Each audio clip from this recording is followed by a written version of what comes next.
Hey everybody, how's it going? I'm losing light fast, so I gotta get these shots done real quick. So I'll throw this into some edits and we'll see what's up. Hey everybody. So I just took some beauty shots of this while it was still darker out. And this is definitely going to be a really great piece once it's finished. A couple things I noted on the exterior is that the sidewalls here could definitely use some fiber points. A couple yellow, maybe a red or two here and there. There's definitely plenty of red on the bottom. And these few spots right here show me that it'd look really good all over the place.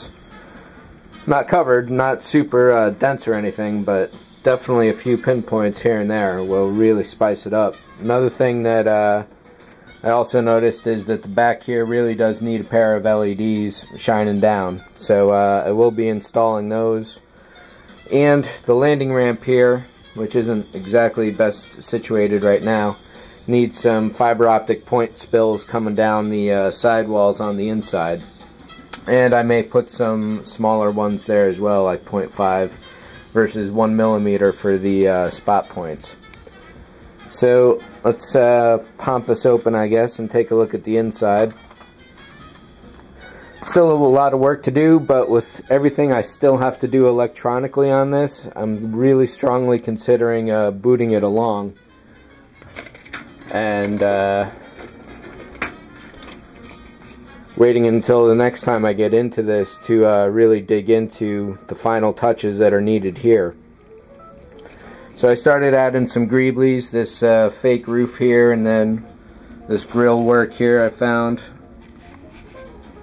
Does some good stuff there. And then down on that side, I don't know if I'll ever really be able to get a good shot in that angle. But I'm going to do some more stuff. The pipework I had mentioned across the tops in various places. I got to paint this shade here, greebly this up. I think overall the lights are... I can still add a lot more fiber optics to that panel there. There's probably about maybe 50 more holes, and at 0.5 millimeter each. So I'd have to re-drill them because those are glued into place now, so I could trim them down. And over here I could still put a few white LEDs all around, and I got to do something with that light on the back there. Cover it up or shade it or something more like this one here so it's more spot. Once that gets painted down, that'll definitely show the area off better. And over here I'm debating taking out the white LED on the left right here versus keeping this new one here in the door. However, when I paint the back side of that black to kill that ambient spill, that'll change what the lighting is like in this area. It got really bright adding that LED in there. And I think that's basically it. So everything's working on it. I recently did some calculations with a proper LED array calculator, and this is definitely looking like it's sipping the juice instead of gulping it down, so I can add a lot more LEDs into this if I need to. And overall there's some good color coming off of here. I was going to seal that off completely from any light spill, but I think with all the red and blue buttons going on, generally speaking, that definitely works for here.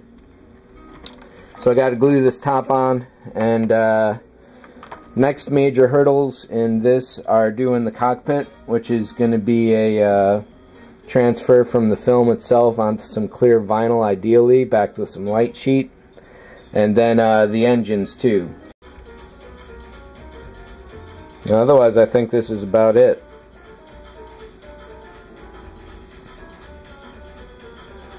One thing I do need to do, there's a few things I guess actually, is get a different blink rate RGB and match that up with the couple that are blinking there now, because it does have to be offset. Having all of them go the same is no good.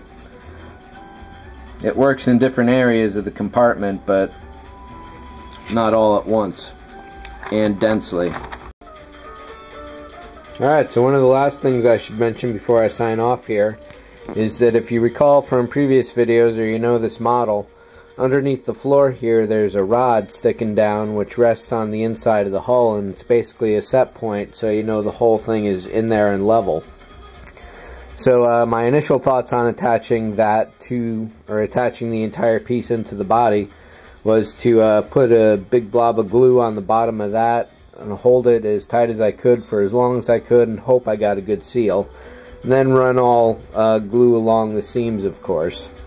What was suggested to me by Mr. Chief 101 is that I take a self-tapping screw and drill that straight into the rod itself, because the rod was hollow and this was perfect.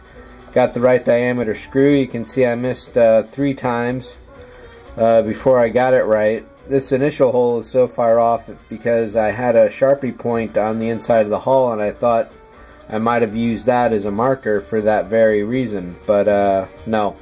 As you can see, it was pretty far off. So I got to patch this one, and I may leave these 2 open, put a strand of fiber through them or something. But having that screw in there to hold the interior tight is just perfect. It was a stroke of genius, and thanks for that. Other than that, this area will definitely need some clamping, but overall it's a really great fit. And yeah, so I guess that's about it. So like I said, I'm probably gonna put this away. I'll probably keep it local so I can do a little work on it here and there, glue some greeblies in, and paint up what needs to be painted as I'm painting a bunch of other models. But that's pretty much it for this one. Maybe another video coming up soon, maybe not. Tough to tell at this point. So if not, watch out for all the other models I got going on. And with all those edits, I think that's finally it. So I'll catch you later. See ya.